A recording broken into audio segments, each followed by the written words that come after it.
안녕하세요. 허브경제TV입니다. 오늘 볼 종목은요, 하나시스템을 좀 보도록 하겠습니다. 4거래일 정도 연휴 기간이었는데 잘 쉬셨는지 좀 궁금하네요.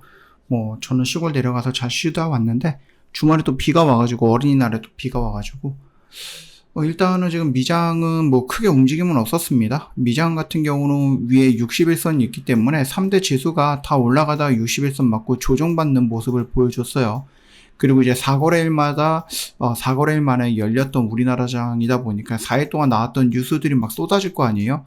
그게 또 시장에 반영이 되면서 초반에 한 15분 정도, 20분 정도 막 이렇게 무섭게 떨어지길래 야, 이거 오늘 뭐지? 이렇게 생각을 했는데 또 장중에 또 하루 종일 올라가면서 또 반응을 해주더라고요. 다 회복을 해주면서 마감이 돼서 이런 식으로 좀 아랫꼬리를 만들어 놨습니다만 저번에도 말씀을 드렸듯이 우리나라 시장을 좀 끌어내릴 만한 이슈가 딱히 악재가 보이는 것은 없다, 이렇게 좀 말씀을 드렸죠.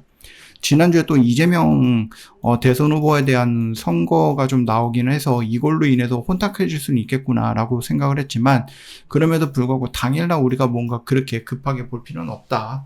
지금 대세는 일단은 그쪽으로 좀 기운 것 같기 때문에 쉽지 않을 거다. 만약에 정말 이재명 대선 후보가 잘못돼서 감옥에 간다든지 하면 벌금형을 맞는다라고 했을 때는 한국 시장은 생각만 해도 어렵죠. 예. 자, 그러면서 일단 방사능 관련해 갖고 오늘도 좋은 모습을 보여줬고, 결국은 이 고점 라인을 돌파하는 액션이 나왔단 말이에요.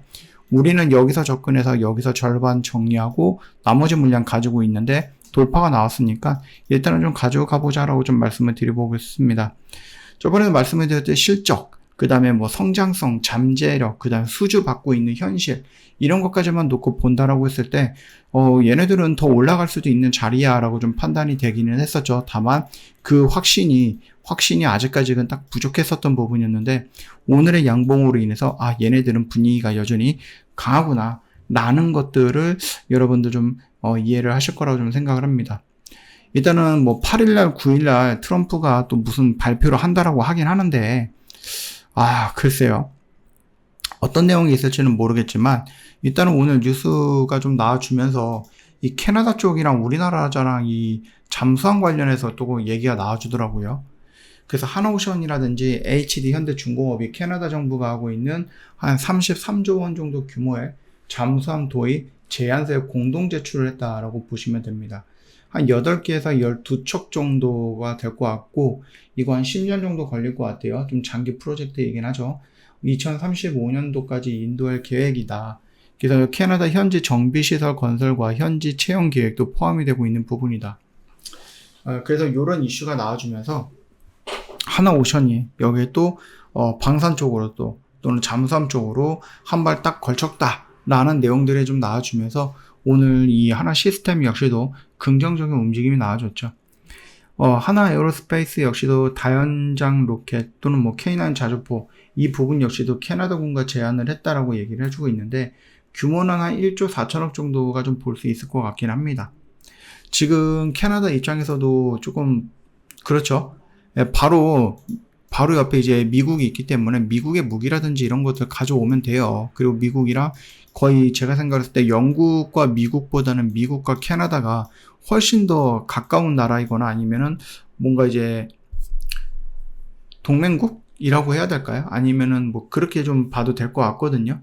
근데 미국의 51번째 주라고 하면서 반미 정서가 들끓고 있는 이 캐나다에 우리나라가 이 방산 관련해서 또 제안을 했다라고 좀 보시면 될 것 같아요. 일단은 캐나다 같은 경우는 최대 60조 정도 규모의 초계 잠수함 프로젝트 추진하고 있는 부분이었고, 우리나라 정부 방산 원팀 전략, 그러니까 하나 에어로스페이스, 하나 시스템, 하나 로템, 현대 로템, LRG 넥스원, 이런 애들, 그 다음에 HD 중공업이라든지 삼성 중공업, 이런 애들이 뿔뿔이 흩어져서 하는 게 아니라 한데 뭉쳐가지고 우리가 저 금액을 다 가져오자 라고 좀 볼 수 있는 것 같아요.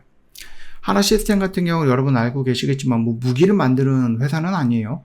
얘네들은 지휘 통제 또는 전투체계, 센서, 통신, 레이더, 이런 것들, 함정이라든지 잠수함의 핵심 전자장비죠. 이런 것들을 지금 하나 시스템이 담당하고 있다고 보시면 될 것 같습니다. 하나오션이라든지 아니면 HD 현대중공업이 제안한 잠수함이 실제 사업으로 이어진다라고 했을 때 전투체계 기술이 탑재될 가능성이 매우 높죠. 누구께? 하나 시스템께. 이렇게 좀 봐주시면 될 것 같아요.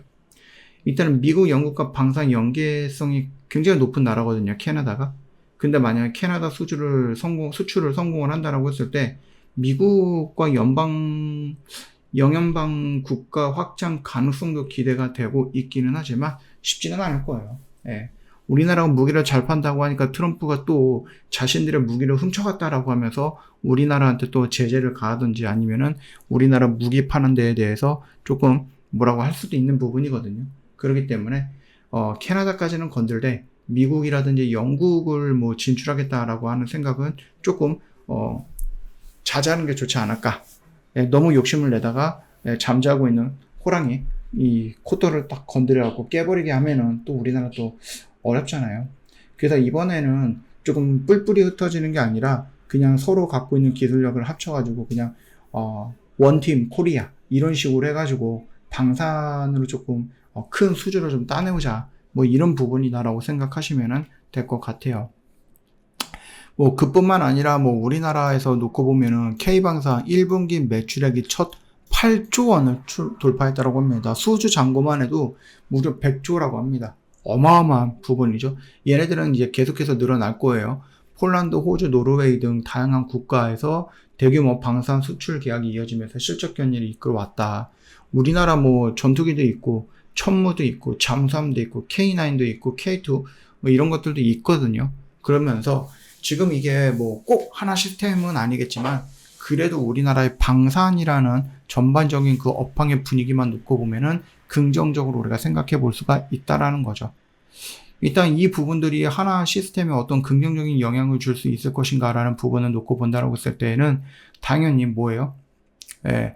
아까도 말씀드렸듯이 얘네가 뭐 총알을 만들거나 대포를 만들거나 이런 회사는 아니지만 방산 제품의 두뇌에 해당하는 것들, 통신, 센서, 아니면 뭐 레이더 이런 것들, 전자체계 이런 것들을 하나 시스템이 만들고 있고 당연히 뭐 뭔가 필요한 무기에는 하나 시스템에 이 것들이 좀 들어갈 수 있다라고 보시면 될 것 같아요.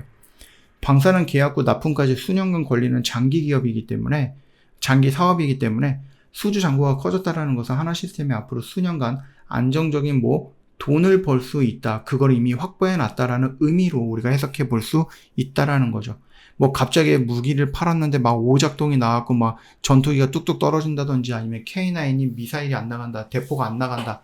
이런 것들에 대한 심각한 오류라든지 그런 것들이 없다라고 하면은 그런 악재가 없다라고 하면은 충분히 우리는 계속해서 조금 더 긍정적으로 볼 수 있어요. 더군다나 하나 시스템은 인공위성이라든지 위성통신이라든지 사이버 방산, 특히 뭐죠? 항공 모빌리티, UAM이라고 하죠. 드론 같은 것들.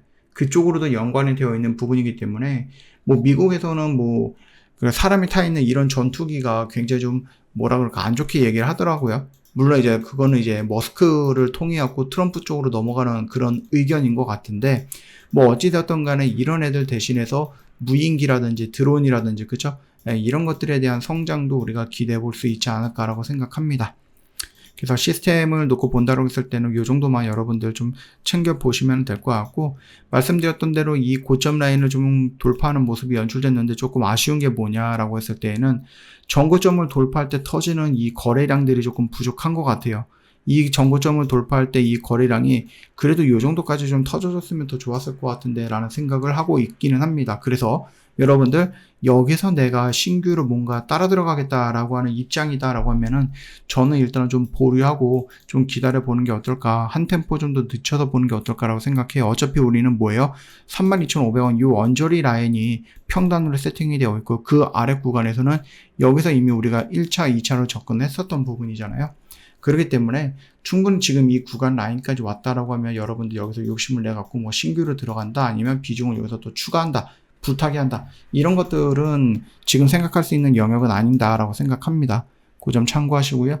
조금만 한 템포만 좀 늦춰서 보자라고 좀 말씀을 좀 드려보고 싶어요. 저 허브경제TV는요, 여러분들 정말로 중요한 것들만 올려놓고 있기 때문에 쓸데없이 여러분 시간 뺏는 그런 이상한 뉴스들까지 올려놓지는 않습니다. 그래서 여러분들이 100개, 200개, 300개 봐야 되는 뉴스 압축하고 중요한 것들, 여러분이 알아야 되는 것들, 알고 있으면 좋은 것들, 그것들을 저희가 공식 채널에 정리해서 올려놓고 있으니 이것만 놓고 보셔도 여러분도 오늘 시장 어땠는지 한 번에 다 파악할 수 있다라고 생각합니다.